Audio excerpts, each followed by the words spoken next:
I just wanted to say that Anime Vanguards did the impossible, and this is arguably the best anime tower defense update on this platform. There's just so much to do, and I really appreciate how ribs are a global thing. Yesterday, when I was farming for you at Baja, I had fun interacting with the people within the lobby, and I had some pretty good conversations.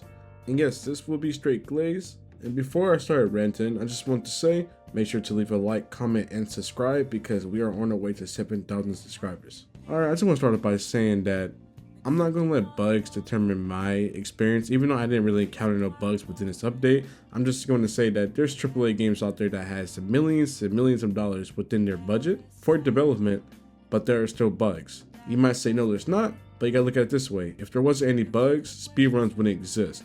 So in the perfect world, bugs don't exist, you know what I'm saying?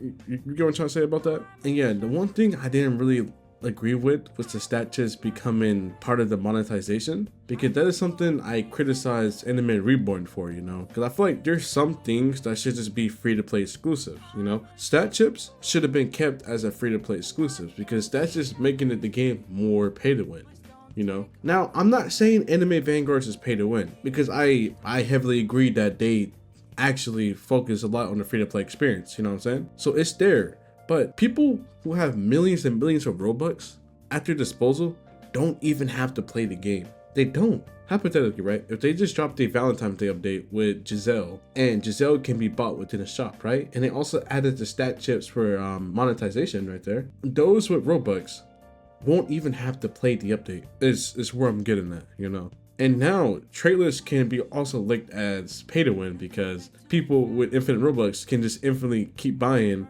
stat chips to get those godly or commie stats, whatever you guys call it. You know, I just call it godly. But that's just the way I see it. I just didn't agree with stat chips being bought. I feel like there's some things that should just be kept free to play exclusive, you know. And another thing I want to talk about are the global rifts. Now, on the global rifts hard, from my personal experience, I'm just gonna say no. I didn't struggle at all with the rifts. I feel like a lot of you guys that are struggling are severely under leveled and you don't have a decent team, you know. And I'm glad that they didn't listen to the community to nerf rifts because it is a global rift, you know. The maximum players you can have within one rift is 6 players, you know. So the game mode was designed for 6 players.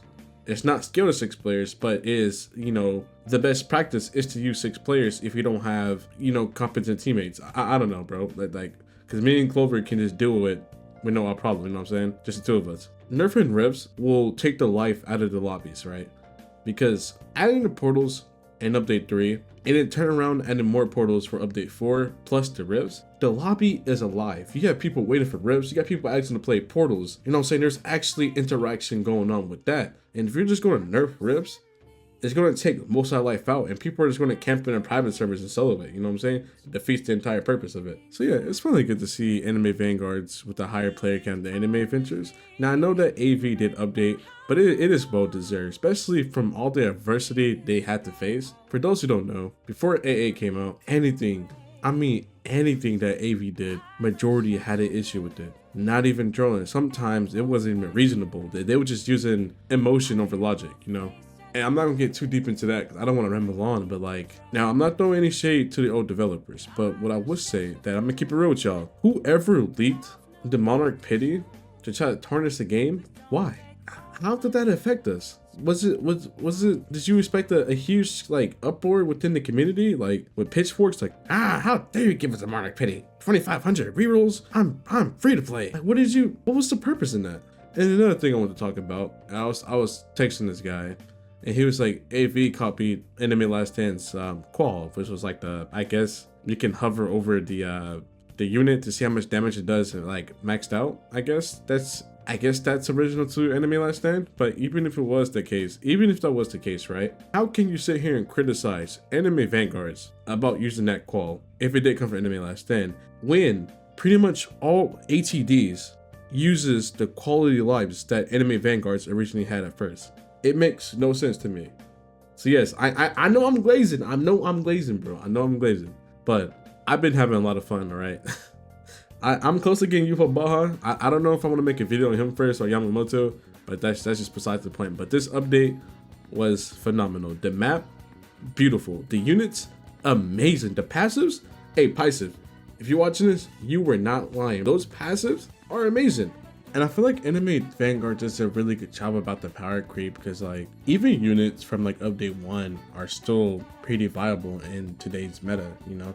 They might not be S tier, but they're still there, you know what I'm saying? And like a monarch from update 1 and a monarch now, there's not really much of a big of a difference unless they're using some type of active ability. And people need to realize that the units in Anime Vanguards, damage does not determine their capabilities. It's their passives. That's why passives have been in the game since day 1. We can't judge a unit just because of their damage. It has to be their passives, man. I keep trying to tell you guys. I know that Anime Last Stand has brainrotted a few of you guys to where every unit in Anime Last Stand is full AoE hybrid doing a billion damage with damage over time, you know? Like, that's just a damage simulator, bro. I think, like I said a while ago, a lot of people think a tower defense game is just reroll traits, full AoE, huge damage, equal great unit. They forget that tower defense games also require strategy. And I feel like 8V is doing a really good job at that, you know? They're keeping the gameplay fresh. And like in update 3 with the elemental reactions, that was huge, you know? It took a while for me to get used to it too, but like some of you guys are probably struggling on that, you know? And that's okay. You're supposed to go through trial and error in order to get better at what you're doing. And I just appreciate that AV is still capturing that strategy along with Anime World Tower Defense. Can't forget about the goats, you know what I'm saying? Can't forget about them. But yeah, and also I just want to get on here and say that thank you, bro. Thank you for making Yamamoto full AoE, man. I am so happy that Yamamoto is bringing the burn units back into meta. I like thank you guys for making him valid, bro. He ain't sorry whatsoever. Jogo, sorry. Zion, sorry. Rengoku, sorry. I'm sorry, bro. The burn units is just sorry in this game, bro. So thank you. You guys did good, bro.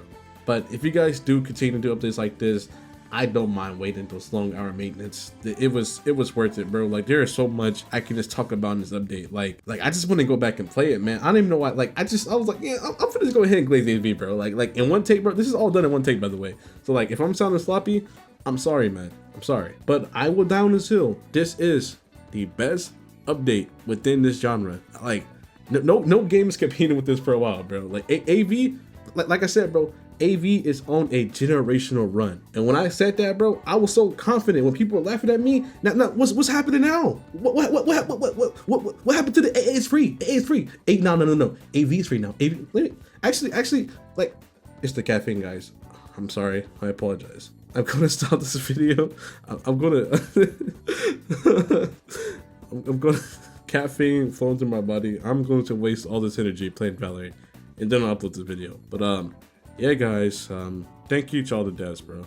The passion you guys put into this project is amazing. Now, I would say that when AV first came out, the Eagles were probably high, you know, so the updates weren't being put to the best potential, but after, you know, quote unquote falling off, you guys locked in, and it's only up from here. Like, to be honest, man, it's only up from here. Good stuff. And yeah, guys, peace.